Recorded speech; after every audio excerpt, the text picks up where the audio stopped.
سبحان الله والحمد لله لا إله إلا الله الله أكبر وعلى آل سيدنا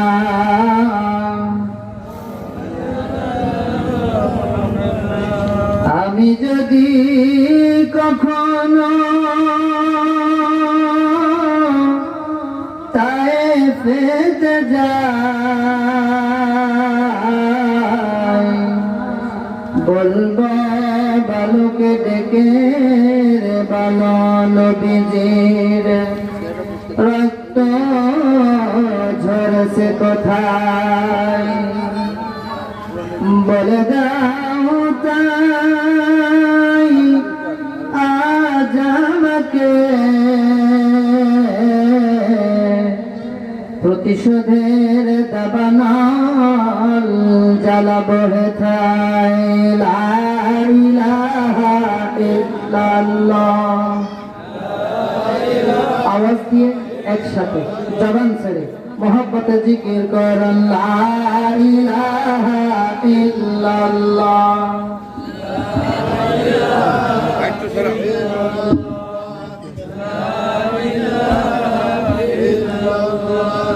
লা ইলাহা ইল্লাল্লাহ মুহাম্মাদুর রাসূলুল্লাহ সাল্লাল্লাহু আলাইহি ওয়াসাল্লাম।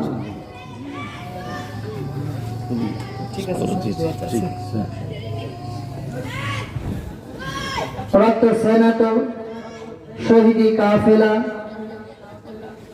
বাংলাদেশ জামায়াতে ইসলামী ঝিনাইদহ সদর শাখা মুরারিদহ কাঁঠাল বাগান 9 নং ওয়ার্ড কর্তৃক আয়োজিত সিরাত মাহফিলের সম্মানিত সভাপতি আমাদের একান্ত প্রিয় মানুষ জনাব আব্দুল মান্নান সাহেব দামাত বারকাতহুমুল আলিয়া, সকলে পড়ুন আল্লাহুম্মা আমিন। একটু আগেই কথা বলে ধন্য করেছেন বাংলাদেশ জামায়াতে ইসলামী ঝিনাইদহ জেলা শাখার সম্মানিত সংগ্রামী আমির, ঝিনাইদহ 2 সদর হরিণাকুণ্ড আসনের জামাত মনোনীত এমপি প্রার্থী আমাদের সকলের শ্রদ্ধাভাজন প্রিয় রাহবার অধ্যাপক আলী আজম মোহাম্মদ আবু বকর আতানাল্লাহু উমরাহু বারাকাল্লাহু ফি হায়াতি। আল্লাহ পাক তার নেক হায়াত সুস্থতার সাথে দ্বীনি কাফেলার এই কাজকে করে যাওয়ার তৌফিক দান করুন, সকলে বলুন আমিন। আজকের মাহফিলের সম্মানিত বিশেষ অতিথি অ্যাডভোকেট শফিউল আলম ভাই এবং যার মাধ্যমে দাওয়াত পেয়ে আমি এখানে এসেছি। আজকের মাহফিলের বিশেষ অতিথি আমার একান্ত প্রিয় শ্রদ্ধাভাজন বড় ভাই ঝিনাইদহ সদর শহর শাখার সম্মানিত আমির অ্যাডভোকেট ইসমাইল হোসেন ভাই সহ আজকের এই সিরাতুন নবী সাল্লাল্লাহু আলাইহি সাল্লামের মাহফিলের সঞ্চালক সহ আমার সামনে বসা দিন প্রিয়, ইসলাম প্রিয়, কোরআন প্রিয়, আল্লাহর দ্বীনের নির্ভীক সৈনিক মুজাহিদেরা, মাইকের আওয়াজ যত দূর পর্যন্ত যাচ্ছে, জবান যে আল্লাহ দিয়েছেন সে আল্লাহর দেওয়া জবান দিয়ে প্রারম্ভিক আলোচনাতেই শুকরিয়া আদায় করছি। সকলে সমস্যারে আওয়াজ দিয়ে পড়ছি আলহামদুলিল্লাহ। আজকের এই মাহফিলে আসতে পেরে বসতে পেরে এই মুহূর্তে কোরআন এবং হাদিস থেকে কথা শুনতে পেরে আপনারা বেজার না খুশি? যেভাবে বলছেন তাতে মনে হচ্ছে কিছুটা বেজার হওয়ার কথা। কেউ বেজার নাকি না পরিপূর্ণ খুশি? একটু আওয়াজ দিয়ে বলেন তো আলহামদুলিল্লাহ। আমার সাথে পড়ুন রব্বানা লাকাল হামদ। হামদান কাসীরা তাইয়িবান মুবারাকান ফি। দরুদ এবং সালাম পাঠ করছি যার জীবনী সম্পর্কে আমরা আলোচনা বলা এবং শোনার জন্য এবং সেখান থেকে শিক্ষা নিয়ে বাস্তব জীবনে আমল করার প্রস্তুতি নিয়ে বসেছি। সেই নবীজির প্রতি, যেই নবীজির প্রতি আল্লাহ নিজে এবং তার ফেরেশতারা দরুদ পাঠ করেন। আর আল্লাহ বলেছেন, ইয়া আইয়ুহাল্লাযীনা আমানু সাল্লু আলাইহি ওয়া সাল্লিমু তাসলিমা। তোমরা যারা ঈমানের দাবিতে দাবিদার, ঈমানদার, তারাও আমার নবীজির প্রতি দরুদ পাঠ করো। আর নবীর প্রতি একবার দরুদ পাঠ করলে সাথে সাথে ওই মানুষের উপর আল্লাহ 10 বার রহমত নাযিল করে। সুবহানাল্লাহ। দরুদ ভরা কণ্ঠে সালাতু সালাম শোনার মদিনায় পাঠাই। সকলে পড়ছি সাল্লাল্লাহু আলাইহি ওয়াসাল্লাম। সময় তো উপস্থিতি, রাত যেহেতু গভীর হতে চলেছে, আমি লম্বা চওড়াই ভূমিকায় না যে আজকে যেই টপিকস নিয়ে এই আলোচনা মাহফিল, সিরাতুন নবী সাল্লাল্লাহু আলাইহি সাল্লাম মাহফিল, আমি সেই কেন্দ্রিক আয়াত তেলাওয়াত করেছি। খুব দ্রুত আমি আয়াতে প্রবেশ করতে চাই। আপনারা কি রাজি আছেন ভাই? কি আপনারা সহযোগিতা করবেন আমাকে ইনশাআল্লাহ? তাহলে প্রাথমিক সহযোগিতা হচ্ছে, সামনে কিছু ফাঁকা চেয়ার পড়ে আছে, পিছনকার ভাইরা সামনের চেয়ারগুলো পূরণ করে বসেন ভাই। দেখতে একটু বেমান হচ্ছে ভাই, যার সামনে যতটুকু ফাঁকা জায়গা চেয়ার আছে আমরা পূরণ করে বসেন। এবং আল্লাহর কোরআন অনুযায়ী আমি আপনাদেরকে দৃষ্টি আকর্ষণ করছি। রব্বুল আলামিন বলেছেন, এই রহমতের বাগান থেকে, জান্নাতের বাগান থেকে যদি রহমত পেতে হয়, এই মুহূর্তে আমাদের আল্লাহর কোরআনের দেখানো পদ্ধতি অনুযায়ী 2টা কন্ডিশন ফলো করতে হবে, শর্ত মানতে হবে 2টা, তাহলে রহমত পাওয়া যাবে এই মাহফিলে। একটু জোরে বলুন তো কয়টা? না এই আওয়াজ দিলে চলবে না, একটু আওয়াজ দিয়ে বলেন কয়টা? রব্বুল আলামিন বলেন, ওয়া ইযা কুরিআল কুরআনু ফাসতামি'উ লাহু ওয়া আনসিতু লা'আল্লাকুম তুরহামুন।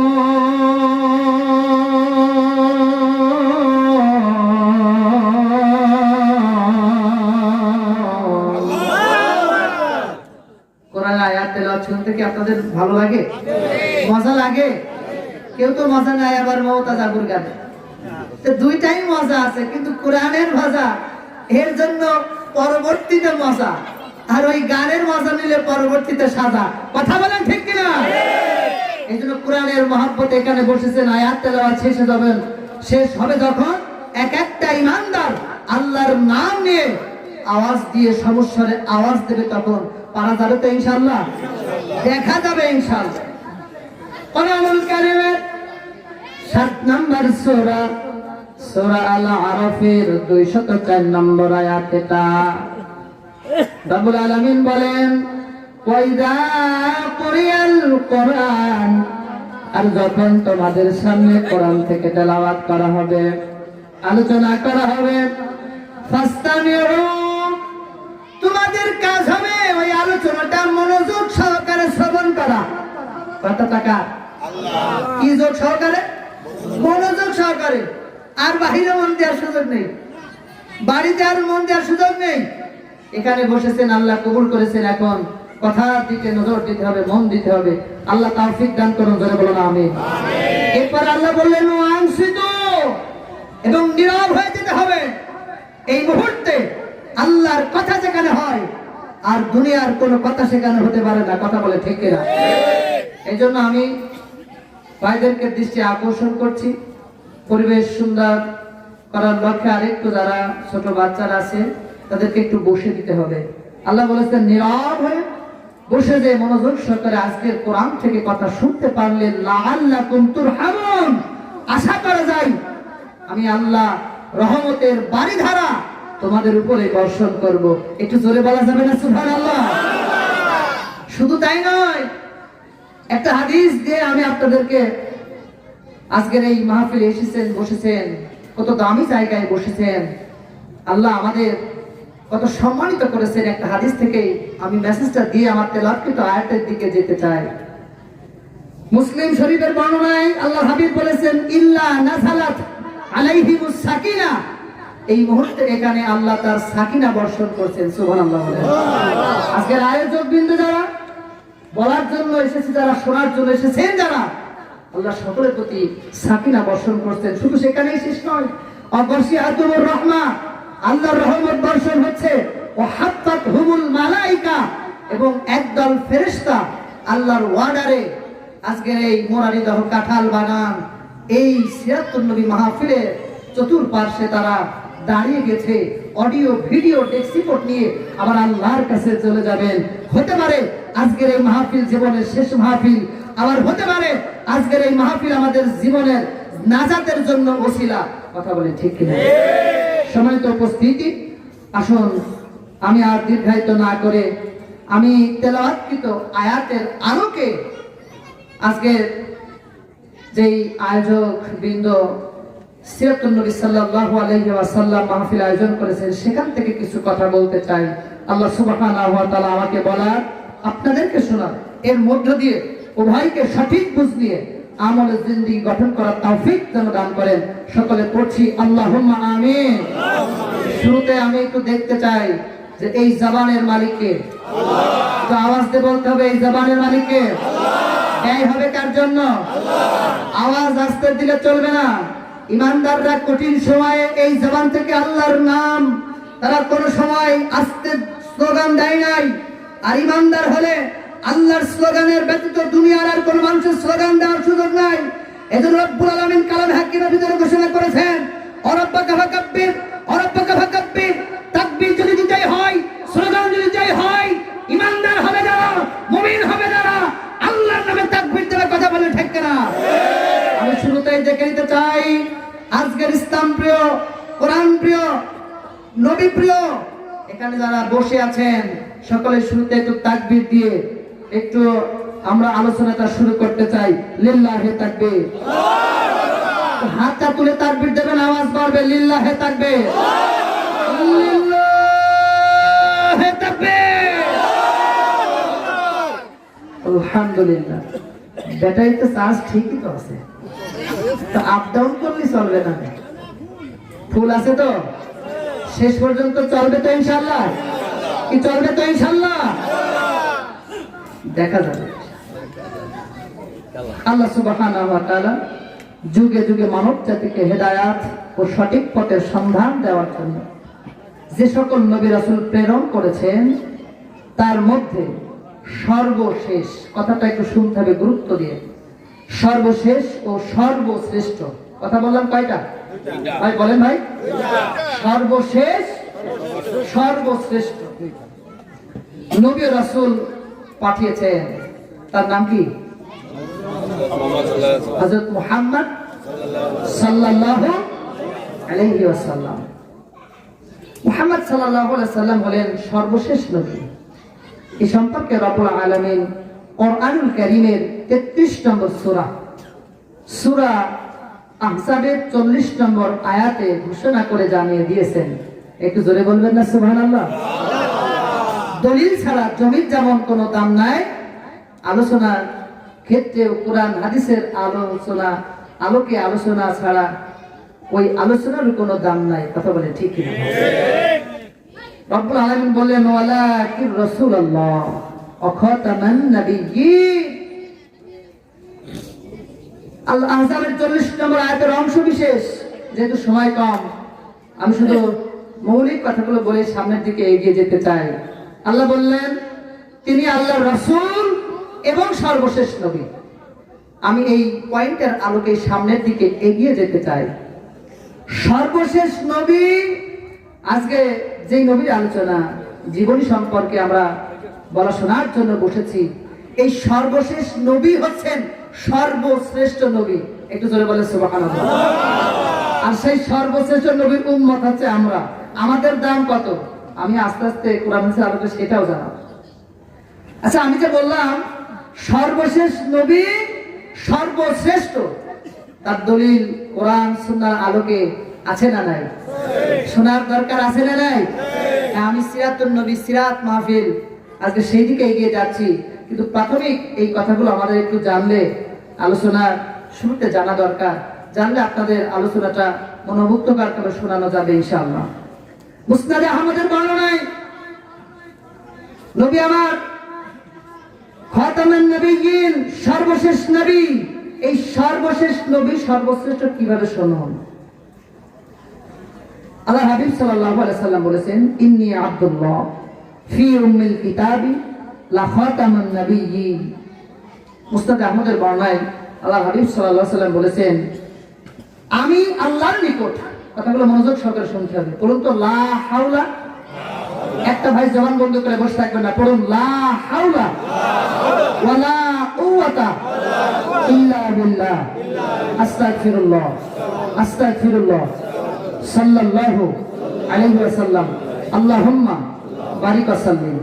আসুন ভাইরা, আল্লাহর নবী বললেন লাউহে মাহফুজে লিখিত, কি লিখিত, লিখিত মৌখিক না, লিখিত, তখন থেকেই আমি সর্বশেষ নবী।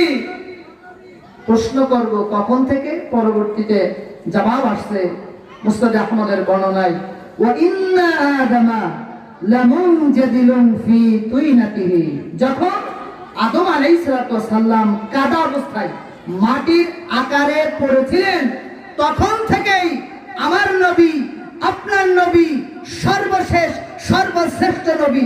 আল্লাহু আকবার বলে। এখন প্রশ্ন আসতে পারে, সর্বশেষ নবী সর্বশ্রেষ্ঠ, সবার পরে পৃথিবীতে আসবেন কেন? কথা বলেন ঠিক না ভাই?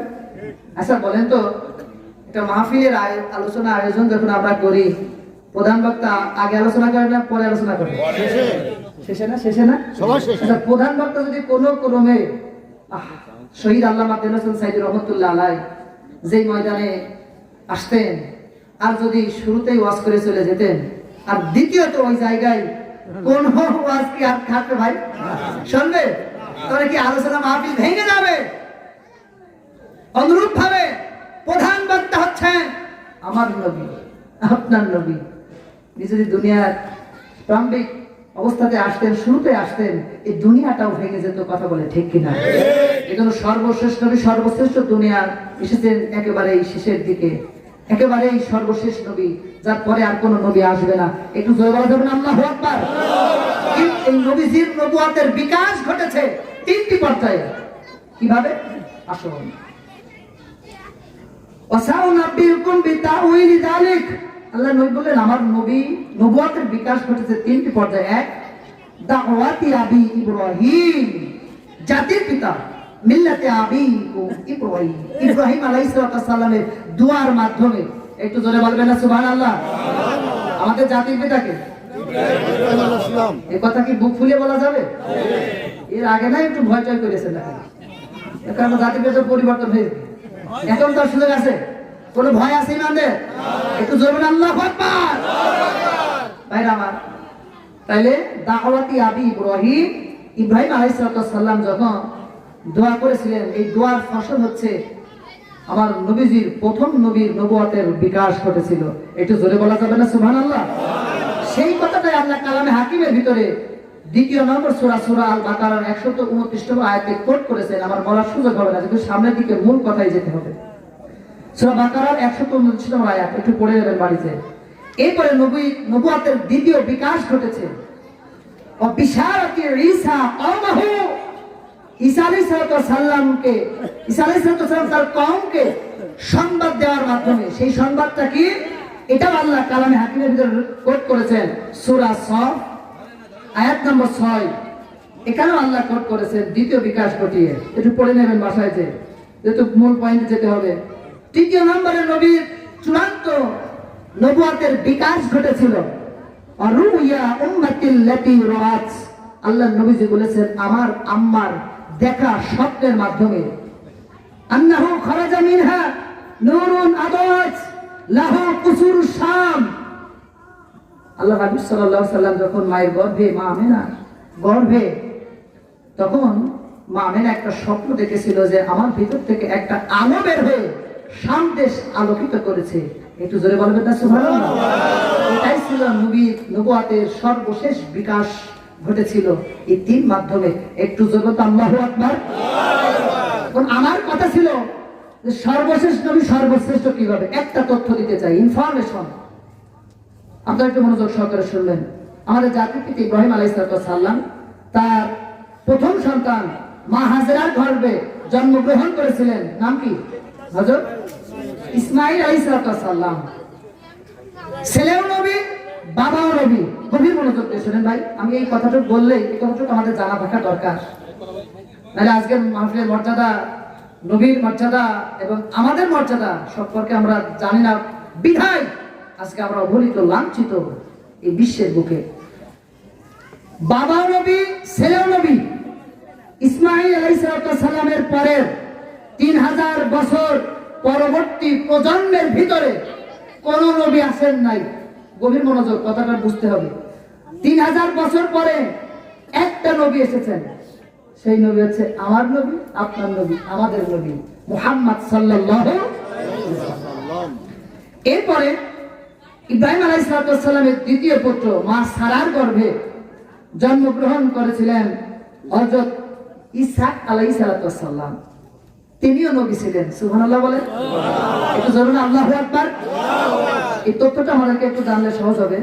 ইসহাক আলাইহিস সালামের ছেলের নাম ইয়াকুব আলাইহিস সালাম। আপনারা জানেন তিনিও নবী ছিলেন। আল্লাহু আকবার বলেন। কি কপাল! জন্মগতভাবে ইনি ছিলেন সিরিয়ার বাসিন্দা, ইনার ভাষা ছিল হিব্রু। হিব্রু ভাষায় ইয়াকুব আলাইহিস সালামের আরেক নাম ছিল বনি ইসরাইল, যার অর্থ হচ্ছে আল্লাহর দাস। সেই ইয়াকুব আলাইহিস সালামের নেক্সট জেনারেশন, পরবর্তী 3000 বছরে আল্লাহ লক্ষাধিক নবী রাসূল পাঠিয়েছিলেন। সুবহানাল্লাহ বলেন। তাহলে বনি ইসমাইল নেক্সট জেনারেশন, এক নবী 3000 বছর। আর বনি ইয়াকুব আলাইহিস সালাম, বনি ইসরাইলের নেক্সট জেনারেশনের লক্ষাধিক নবী। যদি দুই পাল্লাই দেওয়া হয়, ভারী হবে কোন পাল্লা? আপনারা বলেন। আমাদের নবীর পাল্লা একটা লক্ষাধিক না, কথা না বললে তো আমি বুঝতে পারবো, আমার কথা বুঝতে পারছেন না। এক না লক্ষাধিক, এক পাল্লা ভারী হবে। আল্লাহু আকবার বলে, আরো জোরে বলবেন আল্লাহু আকবার। এই বিষয়ে নবী সাল্লাল্লাহু আলাইহি সাল্লাম বলেছেন, ইন্নাল্লাহা ফাদ্দালানি আলাল আম্বিয়া। আল্লাহ আমাকে সকল নবীর উম্মতে, সকল নবীর উপরে মর্যাদা দিয়েছেন। সুবহানাল্লাহ। আর সেই নবীজির জীবনী আলোচনা করার জন্য আমরা বসেছি, আর শোনার জন্য আপনারাও বসেছেন যারা শোনেন। এরপরে আল্লাহ নবী বলেছেন, আও ক্বালা উম্মতি আলাল উমামি। আর আমার উম্মতের মর্যাদাও সমস্ত নবী রাসূলের উম্মতের উপরে দেওয়া হয়েছে। সুবহানাল্লাহ। কোন নবীর উম্মত হয়ে এখানে বসছি একটু জানা লাগবে। এখন আসেন আমাদের সিরাত নবী সাল্লাল্লাহু আলাইহি ওয়াসাল্লাম, আমরা সেখান থেকে কিছু কথা শুনি। আল্লাহ আমাদের তৌফিক দান করুন। একটু জোরে বলুন তো আমিন। একটু জোরে বলুন আমিন।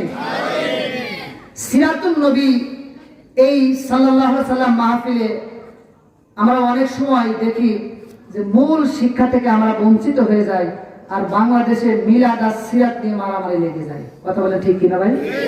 এক গ্রুপ বলে যে আমরা মিলাদ, আর এক গ্রুপ আমরা সিরাত।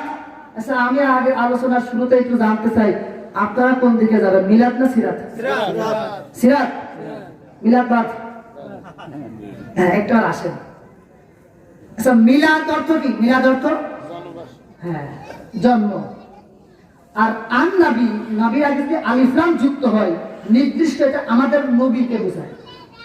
তাহলে মিলাদুন নবী, এটা নির্দিষ্ট আমাদের নবীর জন্ম বৃত্তান্ত আলোচনাকে বোঝানো হয়। সুবহানাল্লাহ বলেন। এই আলোচনাগুলো বলা শোনা আমাদের সকলের জন্য জরুরি, কিন্তু মিলাদুন নবীর আলোচনা পর্যন্ত সীমাবদ্ধ, এখানে আমলের কিছু নেই।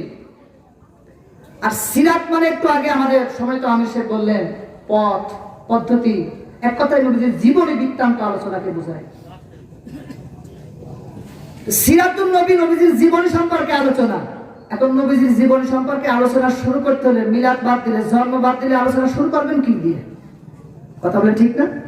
মিলাদ সংযুক্ত সিরাত, এর উপরে আমাদের আলোচনা শুনতে হবে। আসুন, মিলাদুন নবীর যে আলোচনা, এগুলো আমলের না, কিন্তু সিরাতুন নবীর আলোচনা সব হচ্ছে আমলের। এখন দুই একটা পয়েন্ট আমি আপনাদেরকে বলি। নবী সাল্লাল্লাহু আলাইহি সাল্লাম যখন মায়ের গর্ভে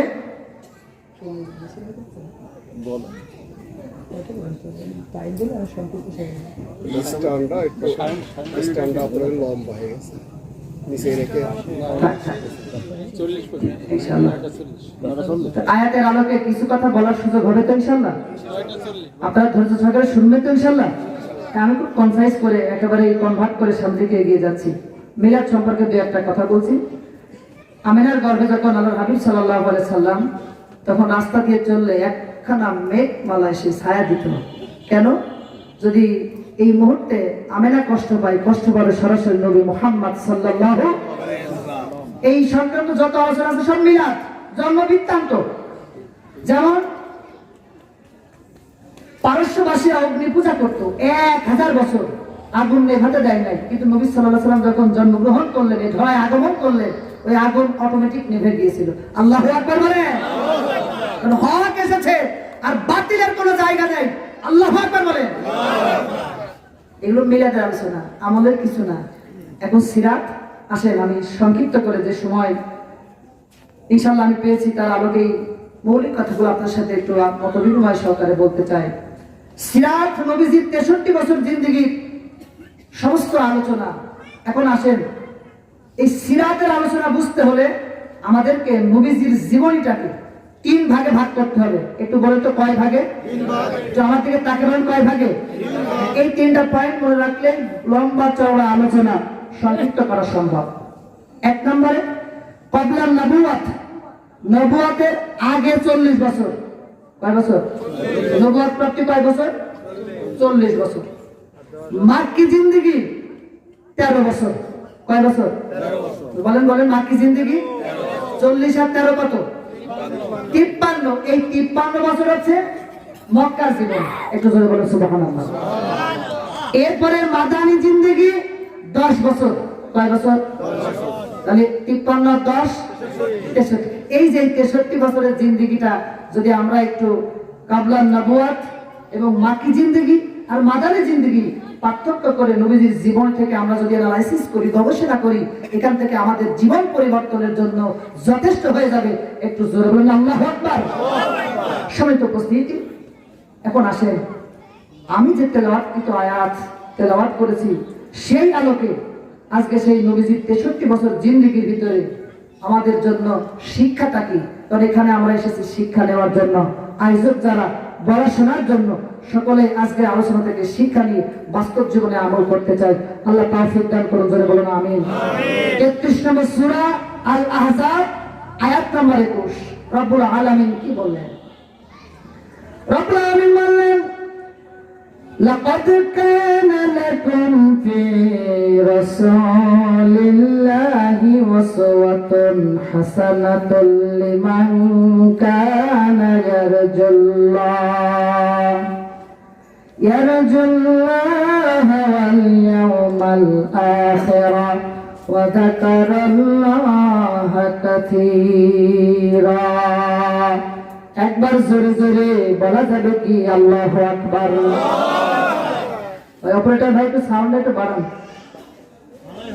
আমার দিকে একেবারেই নেই, মানে আমার দিকে হচ্ছে না, তো এই জন্য সমস্যা।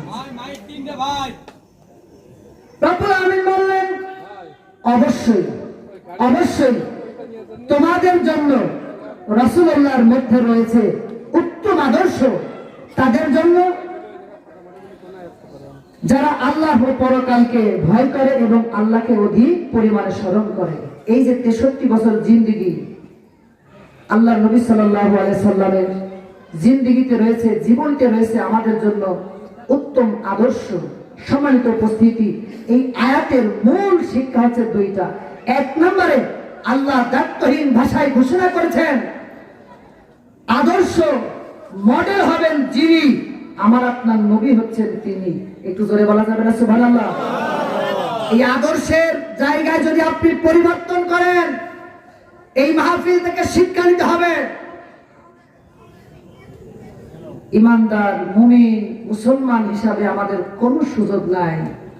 এখন আমরা তো নবীজির জিন্দেগির জীবনী থেকে আদর্শ গ্রহণটা না করে মুসলমান হয়ে এমন স্লোগান দিই যে আমরা অমুক নেতার সৈনিক, আমরা অমুক নেতার আদর্শ বাস্তবায়ন করতে চাই। কোন ইমানদার, কোন মুমিন, কোন মুসলমান আল্লাহর নবী ব্যতীত দুনিয়ার কোন মানুষের আদর্শ মানা তার জন্য জায়েজ নাই, জায়েজ নাই, প্রতিষ্ঠা করার তো দূরে থাক, কথা বলে ঠিক কিনা? এটা আয়াতের 1 নম্বর শিক্ষা, আর আমরা তো এখন সেই দিকেই দৌড়াচ্ছি। 2 নম্বরে এই আদর্শ মানে কারা? 3 গুণের অধিকারী যারা। আল্লাহ বলেছেন 1 নম্বরে আল্লাহকে ভয় করে যারা, পরকালকে বিশ্বাস করে যারা, আল্লাহকে অধিক পরিমাণে স্মরণ করে যারা। সম্মানিত উপস্থিতি, আসুন এখন আমার প্রশ্ন, সংক্ষিপ্ত সময়ের আলোকে নবীজি আমাদের জন্য আদর্শের মডেল। এই নবীজির চরিত্র সম্পর্কে, জীবনী সম্পর্কে আমাদের জানার দরকার আছে না নাই? জোরে বলেন তো, আছে না নাই? নবীজির জীবনী যখন আয়েশা সিদ্দিকা রাদিয়াল্লাহু তাআলা আনহার কাছে প্রশ্ন করা হয়েছে, তখন বলেছেন কানা খুলুকুল কোরআন, তোমরা কি কোরআন পড়তে পারো না? গোটা কোরআন হচ্ছে আমার নবীজির আদর্শ, এক জিন্দেগি। একটু জোরে বলেন সুবহানাল্লাহ। সেই নবী নেতা বাদ দিয়ে কোন নেতার পিছনে ঘোরেন? সাবধান হয়ে যান। মানব রচিত কোন মানুষের পিছনে ঘুরতে পারে না। সম্মানিত উপস্থিতি, আমার প্রশ্ন, সেই 63 বছর হায়াতের জিন্দেগিটা ভিতরে নবীজির জীবন থেকে আদর্শের মডেলটা কি, আদর্শটা কি, আমাদের গ্রহণ করা লাগবে কিভাবে, মৌলিক শিক্ষা হচ্ছে আমার সেই বিষয়ে। সম্মানিত উপস্থিতি, আমরা যদি যখন যেই সূরা, যেই আয়াত, যদি সেখান থেকে মূল শিক্ষাটা অর্জন করতে চাই, তাহলে কয়েকটা বিষয় লক্ষণীয়। 1 নম্বর তেলাওয়াত, 2 নম্বর সরল অনুবাদ, 3 নম্বরে ব্যাখ্যামূলক আলোচনা, 4 নম্বরে এর শানে নুজুল, কি কারণে আল্লাহ নাযিল করেছেন। এই আয়াত থেকে যদি আমরা আয়াতের শানে নুজুলটা দেখি, তাহলে এই আয়াতের মূল শিক্ষাটা কি, নবীজির জীবন থেকে মূল আদর্শটা কি, কিভাবে গ্রহণ করা লাগবে, বাস্তবায়ন করা লাগবে, আমরা অল্প সময়ের ভিতরে সেটা বুঝতে পারবো। আল্লাহ তৌফিক দান করুন, জোরে বলুন আমিন। আয়াতের ব্যাখ্যায় আল্লামা কুরতুবী রাহিমাহুল্লাহ আহকামুল কোরআনের মধ্যে লিখেছেন, নবীজি সাল্লাল্লাহু আলাইহি ওয়াসাল্লাম সব ক্ষেত্রে আদর্শ। কোন ক্ষেত্রে? আমার সাথে কথা বলেন, কোন ক্ষেত্রে? আচ্ছা, আমরা যদি যখন পানি খাবো, এই ক্ষেত্রে নবীজির আদর্শ আছে না নাই? তো জোরে বলেন তো, কয় নিঃশ্বাসে খেতে হবে? কয় শ্বাসে? তাহলে এখানে নবীজি আজ থেকে 14.5 বছর আগে কোন গবেষণা বাদে 3 নিঃশ্বাসে পানি পান করেছেন। আজকে সায়েন্স গবেষণা করে দেখেছে যে এইটার ভিতরে করলাম। একটু জোরে বলা যাবে না সুবহানাল্লাহ? জীবনের সব ক্ষেত্রে নবীজি আদর্শ, আর মানলেই করলাম। সম্মানিত উপস্থিতি, এখন কুরতুবী রাহিমাহুল্লাহ বলেছেন যে নবীজি সব ক্ষেত্রে আদর্শ, কিন্তু এই আয়াতে কোন ক্ষেত্রে আদর্শ আমাদেরকে জানা লাগবে। সেটা হচ্ছে জিহাদ ফি সাবিলিল্লাহ, জিহাদের ক্ষেত্রে নবীজি এই আয়াত হচ্ছে আমাদের জন্য আদর্শ। একটু জোরে বলে সুবহানাল্লাহ। শুধু তাই নয়, তাফসীরে জালালাইন শরীফে লিখেছেন এই আয়াতে নবীজি সব ক্ষেত্রে আদর্শ, কিন্তু জিহাদের ক্ষেত্রে মূল আদর্শ। জিহাদের ইক্তেদা করার জন্য আল্লাহ এই আয়াত নাযিল করেছেন, ইক্তেদাউন বিহি ফিল কিতাল, জিহাদ বিমুখ যারা, যুদ্ধ বিমুখ যারা, জিহাদ ফি সাবিলিল্লাহ, দিন কায়েমের আন্দোলন ছেড়ে মানব রচিত আইনের পিছনে ঘুরে যারা, মানুষের আইন প্রতিষ্ঠার আন্দোলন করে যারা, আল্লাহ তাদের জন্য এই আয়াত নাযিল করে শিক্ষা দেওয়ার জন্য আমাদেরকে নবীজির জীবন থেকে আদর্শ নিতে বলেছেন। একটু জোরে বলা যাবে না আল্লাহু আকবার? কোন ক্ষেত্রে? জিহাদের ক্ষেত্রে, জিহাদ ফি সাবিলিল্লাহ। সম্মানিত উপস্থিতি, এই আলোচনাটা বোঝার জন্য আমরা যদি এই সূরা আহজাবের 9 নম্বর থেকে 20 নম্বর আয়াত পর্যন্ত পড়ি, তাহলে এখানে একটা যুদ্ধের ইতিহাস লেখা আছে, সেটা হচ্ছে খন্দক যুদ্ধ। আর এই যুদ্ধ কেন্দ্রিকই, এই জিহাদ কেন্দ্রিকই আল্লাহ এই আয়াত নাযিল করেছেন। শিক্ষাটা কোথায়? একটু আমাদেরকে কোরআন থেকে জানতে হবে। 21 নম্বর আয়াতে আল্লাহ নবীজির জীবন থেকে আদর্শ নিতে বললেন, কোন জায়গায়, কিভাবে, সেটাও জানাচ্ছেন। 22 থেকে 23 নম্বর আয়াত, এই 2টা আয়াতে খন্দক যুদ্ধে ওই কঠিন পরিবেশে, জিহাদের ময়দানে যারা মুনাফিকি করেছিল, ময়দান একটু কঠিন হওয়ার কারণে, জনবল জনশক্তি কম থাকার কারণে যারা পিস্টাল দিচ্ছিল, তাদের ক্ষেত্রে আল্লাহ তাদের পরিচয় ফুটিয়ে তুলেছেন। তাহলে প্রথমে ইমানদারদের আলোচনা, 21 নম্বর আয়াতে আদর্শের মডেল এবং 22 নম্বর আয়াতে মুনাফিকদের আলোচনা। এই মাঝখানে আল্লাহ নবীজির জীবন থেকে কোন আদর্শটা নিতে বললেন, আমি যদি আপনাদেরকে একটা হাদিস থেকে সময়ের আলোকে শোনাই, আপনারা ইনশাআল্লাহ সবাই জানেন, আরো ইনশাআল্লাহ সেই জানানো বিষয়টা আমি জানাতে এসেছি। সম্মানিত উপস্থিতি, ওই সময়টা ছিল খন্দক যুদ্ধের সময়, আর খন্দক যুদ্ধের সময়টা অত্যন্ত কঠিন একটা সময় ছিল, যে সময়ে ইমানদারদের পরীক্ষা চলছিল। দারিদ্রতা দিয়ে, আল্লাহ ক্ষুধা দিয়ে পরীক্ষা নিচ্ছিলেন। আবার কঠিন শীতের মৌসুম, গায়ে পোশাক নাই, পেটে খাবার নাই। খন্দক যুদ্ধের দামামা বেজে গিয়েছে।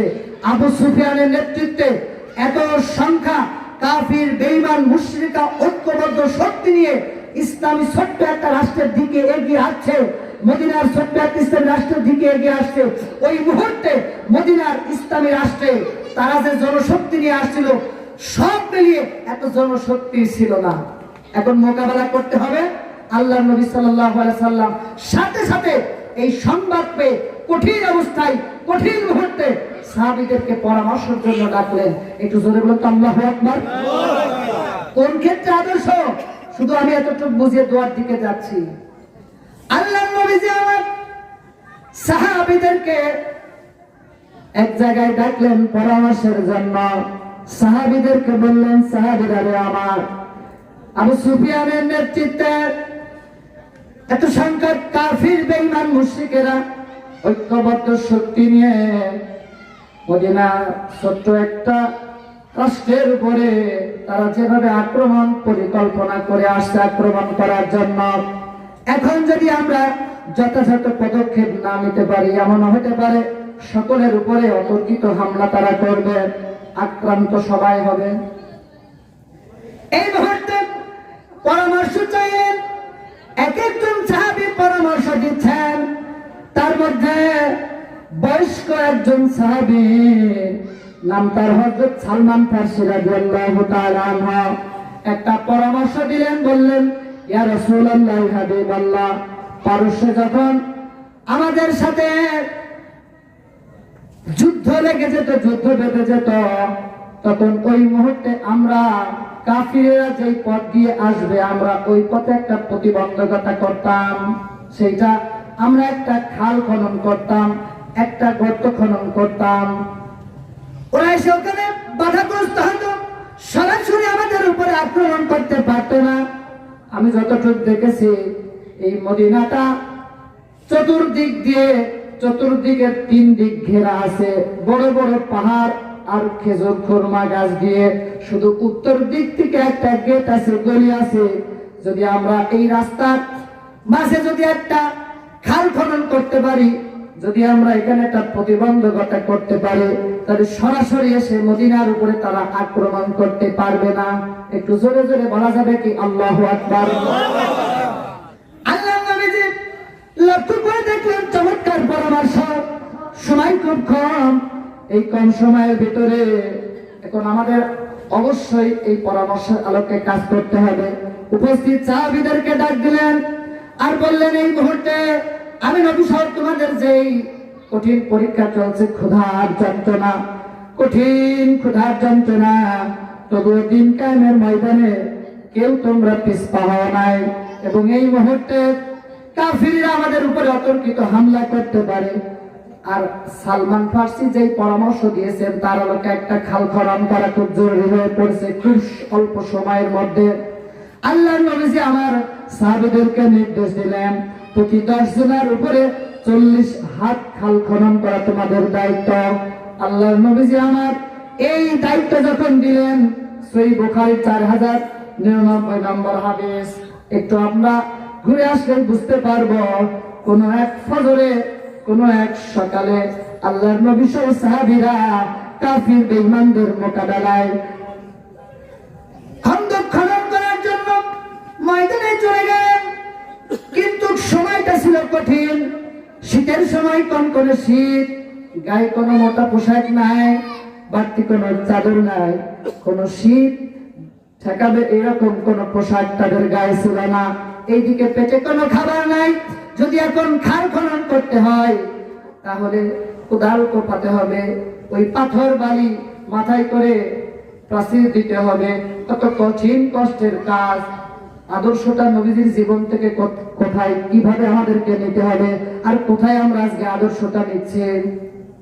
ওই মুহূর্তে আল্লাহ নবীজি আমার কেমন নেতা, কেমন কর্মী, কেমন নেতা দেখেন। আগে নিজে গেলেন, নিজে আগে কোদাল হাতে করলেন, জমিনের উপরে আগে নিজে সবটা বসিয়ে দিলেন। এরপরে ঝুড়িতে করে পরিপূর্ণ বালি পাথর দিয়ে সাহাবীদের সহযোগিতা নিয়ে নিজের মাথায় নিলেন। নিজে প্রতিবন্ধ করার জন্য একটু দূরত্ব জায়গা রেখে সেখানে ওই পাথর বালিগুলো নিজে মাথায় করে। হাদিস থেকে প্রমাণ, আল্লাহ নবীজির দাড়ি মোবারকের ভিতরে ওই বালি পাথরগুলো আটকে আটকে যাচ্ছিল। নবীর সাহাবীরা খুব কষ্ট পাচ্ছিলেন, ছড়িয়ে ছড়িয়ে দিচ্ছিলেন। এইভাবে নবীর সাহাবীরা সহ নবীজির খাল খনন করার কাজে লেগে গেলেন। কিন্তু বেড়ে যায়, ক্ষুধার মাত্রা বেড়ে যায়। নবীর সাহাবীরা নবীজির কাছে বললেন, ইয়া রাসূলুল্লাহ, হাবিবাল্লাহ, এই মুহূর্তে আপনার কাছে বলতে চাই, কঠিন ক্ষুধার্ত অবস্থায় আমরা এসেছি, আবার গায়ে পোশাক নাই, আমরা কাজে সকলেই নেমে পড়েছি। আমরা কিছু খাবার বাড়ি থেকে নিয়ে এসেছিলাম, আপনি অনুমতি দিলে ওই খাবারগুলো আমরা খেয়ে গায়ে শক্তি সঞ্চার করে আবার আমরা কাজে নেমে যেতে পারি। আল্লাহ নবীজি সাহাবীদেরকে অনুমতি দিলে সাহাবীরা খাবারের কাছে দেখে বাড়ি থেকে যে খাবারগুলো নিয়ে এসেছিল তা নষ্ট হয়ে পচে এমন দুর্গন্ধ হয়েছে, আর খাবার উপযুক্ত নাই। সেখান থেকে কিছু খাবার বাছাই করে খেলেন। খাওয়ার পরে আবার অল্প সময়ের ভিতরে খাল খনন করা লাগবে, আবার কাজে তারা নেমে পড়লেন। কিন্তু এখান থেকে দেখা গেল কঠিন পরিবেশে দুর্বল ইমানের অধিকারী যারা মুনাফিক হয়, তারা ওই মুনাফিকেরা এক একটা অভিযোগ নবীজির কাছে দায়ের করতে লাগলো। পেটে খাবার নাই, গায়ে পোশাক নাই, এই মুহূর্তে কি এই কঠিন কাজ করা যায়? ছুটি দেন আমাদের। ছুটি চাইতে লাগলো, অনেকে ছুটি না নিয়ে পালিয়ে গেল। এরকম কিন্তু কিছু মুসলমান এখন সমাজে আছে না নাই? কঠিন সময় যখন আসে তখন আর ময়দানে পাওয়া যায় না। কথা বলেন তো ঠিক কিনা? তখন পালায়, ছুটি নেয়। কিন্তু সম্মানিত উপস্থিতি, যারা ইমানদার, বিশ্বনবী সাল্লাল্লাহু আলাইহি ওয়াসাল্লাম দেখলেন, আরে যারা দুর্বল ইমানের অধিকারী তারা তো খাল খনন না করে কেউ পালিয়েছে, ছুটি না নিয়ে গিয়েছে, অনেকে অভিযোগ দিচ্ছে, এই মুহূর্তে কি করা যায়? তখন আর যারা ইমানদার ছিল তাদের কাজের মাত্রাটা বাড়ানোর জন্য এই বুখারীর বর্ণনায় হাদিসের ভিতরে আল্লাহ নবী সাল্লাল্লাহু আলাইহি সাল্লাম এক কলি শব্দ উচ্চারণ করে তাদের কাজের শক্তি সঞ্চার করছেন। আল্লাহ নবীজি বললেন, আল্লাহুম্মা ইন্না আয়েশাল আখিরা ফাগফির লিল আনসারি ওয়াল মুহাজিরিন। হে আল্লাহ, দুনিয়া আখিরাতের সুখ শান্তি, প্রকৃত সুখ শান্তি তুমি আমার এই আনসার ও মুজাহিদদেরকে ক্ষমা করে দাও। এই কাজের বিনিময়ে আল্লাহ তুমি তাদেরকে কবুল করে নাও। একটু জোরে বলুন সুবহানাল্লাহ। সাহাবীরা বুঝতে পেরেছেন দোয়ার অর্থটা কি, যে অনেকেই পালিয়েছে, ময়দান ফাঁকা হয়ে যাচ্ছে, এই জন্য নবী আমাদের সান্ত্বনা দিচ্ছে। ওই দিক থেকে ইমানদার যারা, ইমানের বলে বলিয়ান যারা, তারা বলছেন ফাকালু, সাহাবীগণ বলছেন, নাহনু আল্লাযী বায়াউ মুহাম্মদ আলাল জিহাদি মা বাকিয়ানা আবাদা। ইয়া রাসূলুল্লাহ, ইয়া হাবিবাল্লাহ, আপনি টেনশন করছেন কেন, ভয় পাচ্ছেন কেন? যারা তো মুনাফিক, তারা পালাচ্ছে, কিন্তু আমরা আপনার হাতে হাত দিয়ে বায়াত করেছি যেই দিন থেকে জান আর মাল আল্লাহর রাহে বিলিয়ে দিয়েছি। আপনি টেনশন করেন না, আমরা বেঁচে থাকবো যতক্ষণ, আল্লাহর রাহে এই জমিনে জিহাদ করে যাবো ততক্ষণ। আপনি ভয় করেন না, টেনশন করেন না, ময়দানে আমরা আছি, থাকবো ইনশাআল্লাহ। আল্লাহু আকবার বলেন।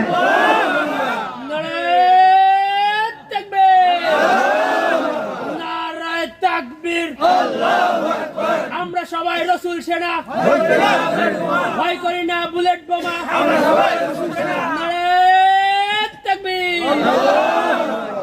আলহামদুলিল্লাহ, মুনাফিকরা পালিয়ে গেল আর ইমানদাররা কষ্ট স্বীকার করে ময়দানে অবস্থান করল। ওই মুহূর্তে 20 নম্বর আয়াত পর্যন্ত আল্লাহ ইমানদারদের মুনাফিকদের পরিচয় ফুটিয়ে তুলেছেন। খন্দক যুদ্ধের ইতিহাস সহ বিস্তারিত পড়লে আপনারা বুঝতে পারবেন, আপনারা জানেন। শুধু আমার সুযোগ দিয়েছেন বলার জন্য আমি আপনাদেরকে জানানোর বিষয়টাই জানিয়ে যাচ্ছি। আর 22 এবং 23 নম্বর আয়াতে মুনাফিকদের আলোচনা করা হয়েছে। আর মাঝখানে কিয়ামত পর্যন্ত যত মানুষ আসবে তাদের শিক্ষার জন্য আল্লাহ দরবার ইলাহি থেকে, আসমান থেকে আয়াত নাযিল করে জানিয়ে দিলেন, লাকাদ কানা লাকুম ফি রাসূলিল্লাহি উসওয়াতুন হাসানা।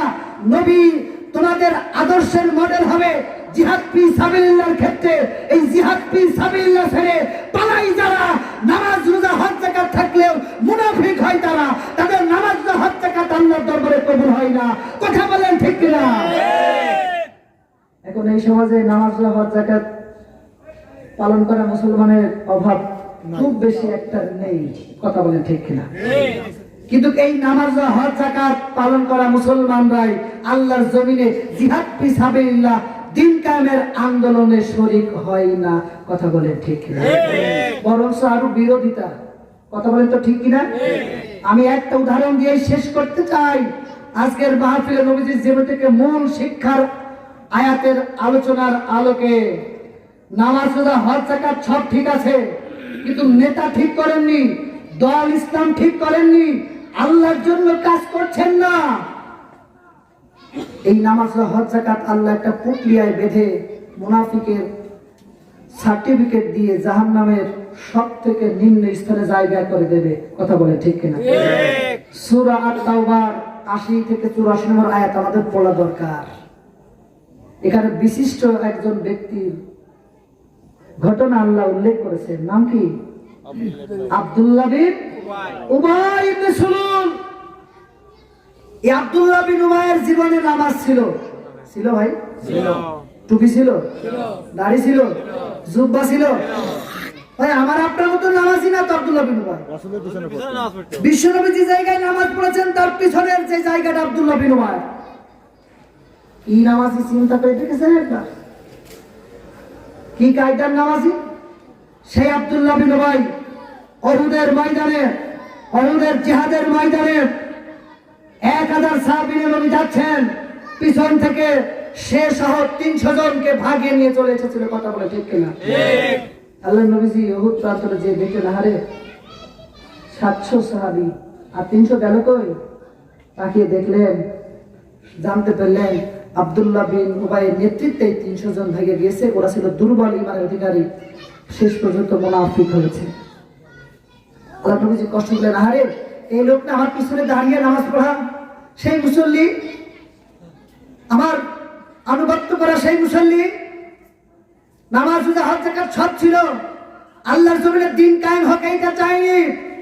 আল্লাহ বললেন, নবী আপনি টেনশন করছেন কেন? মনে কষ্ট নিচ্ছেন কেন? ইন্নাল মুনাফিকিনা ফি দারকিল আসফালি মিনান নার। শুনেন, এটা হচ্ছে টাটকা মুনাফিক, আপনি চিনতে পারেন না। শুধু মুনাফিক না, এই মুনাফিকের সর্দার, আর এ যাবে জাহান্নামের তলদেশে। একটু জোরে বলুন তো আল্লাহু আকবার। আরে শিক্ষা এটাই। নবীজির জীবন থেকে জিহাদ ফি সাবিলিল্লাহ দিন কায়েমের আন্দোলন, ইসলামী আন্দোলন শিক্ষা নেবেন না। নামাজ হজ যাকাত যাই করি না কেন, ওই আব্দুল্লাহ বিন উবাই হয়ে মরা ছাড়া কোনো উপায় থাকবে না। কথা বলেন ঠিক কিনা? এজন্য আমরা আসুন, আল্লাহ উন্মুক্ত পরিবেশ আমাদেরকে, পরিবেশে ইসলামী বিপ্লব জাগরণ ঘটানোর সেই সুযোগ করে দিয়েছেন। ইতিপূর্বে এইভাবে উন্মুক্ত ময়দানে দাওয়াতি কাজ করা, কথা বলার সুযোগ হয়নি। সময় তো উপস্থিতি, আসুন এই সুযোগ আমরা ইসলামের জন্য কাজে লাগাই। আমরা দিন কায়েমের নির্ভীকতার সাথে যারা কাজ করে যাচ্ছি, তারা কেউ নিজেরা প্রতিষ্ঠিত হতে চায় না। আল্লাহ তাদের মাধ্যমে যেন ইসলাম প্রতিষ্ঠিত করে যাবে, বলেন আমিন। ইনশাআল্লাহ সময় একেবারে শেষের দিকে। আমি সকলের কাছে আজকের এই সিরাতুন নবী সাল্লাল্লাহু আলাইহি সাল্লামের মাহফিল, আলোচনা মাহফিল থেকে মূল শিক্ষা সেটাই বলতে চাই যে জিহাদ ফি সাবিলিল্লাহ ছাড়া মুক্তির কোনো উপায় নাই। মান মাতা ওয়ালাম ইয়াজু ওয়ালাম ইউহাদ্দিস বিহি নাফসাহু মাতা আলা শুবাতিন মিন নিফাক। যার অন্তরে জিহাদের তামান্না নাই, যে জিহাদ চায় না, জিহাদ ফি সাবিলিল্লাহ ইসলামী আন্দোলন করে না, ইসলাম ক্ষমতায় আসুক এইটা চায় না, আল্লাহর হাবিব বলেছেন মাতা আলা শুবাতিন মিন নিফাক, এই নামাজি রোজা হজ যাকাত ওয়ালা মানুষ যখন মারা যাবে তখন মুনাফিক হয়ে মরবে। সবাই তো উপস্থিতি আসুন, আমরা ইসলামী আন্দোলনের কর্মী হিসেবে আঞ্জাম দিয়ে যাচ্ছি। এই মুরারিদহ কাঁঠাল বাগান 9 নং ওয়ার্ডের সমিত দায়িত্বশীল কর্মী ভাইয়েরা, আমরা এই জানমাল তো আল্লাহর কাছে বিক্রয় করে দিয়েছি। কথা বলেন তো ঠিক কিনা? শুধু জান্নাতের আশায় ইনশাআল্লাহ আমি সর্বশেষ বলে দিতে চাই যে আমরা আমাদের এই সংগ্রাম আন্দোলন যুদ্ধ জিহাদ চেষ্টা প্রচেষ্টা চালিয়ে যাব ততক্ষণ আল্লাহর এই জমিনের দিন কায়েম হবে না যতক্ষণ। কথা বলে ঠিক কিনা? কি রাজি আছে তো সবাই ইনশাআল্লাহ? কারা কারা রাজি আছে আজকে সিরাত মাহফিল থেকে আল্লাহকে হাত তুলে দেখায় দেন লিল্লাহি তাকবীর। আল্লাহ আজকের হাতকে কবুল করে জোরে বলুন আমিন। ইনশাআল্লাহ সকলের কাছে আজকে সিরাত মাহফিল থেকে যে কথাগুলো আমি বলার সুযোগ আল্লাহ আমাকে করে দিয়েছেন, আপনারা আমাকে সুযোগ দিয়েছেন, সকলের কাছে আমি দোয়া করে আজকের মাহফিলের আলোচনা এখানে সমাপ্তি ঘোষণা করছি। ওমা তাওফিকি ইল্লা বিল্লাহ। আসসালামু আলাইকুম ওয়া রাহমাতুল্লাহ। কেউ উঠবেন না ভাই, সভাপতি সাহেবের বক্তব্য আমরা দোয়া করে দোকান থেকে।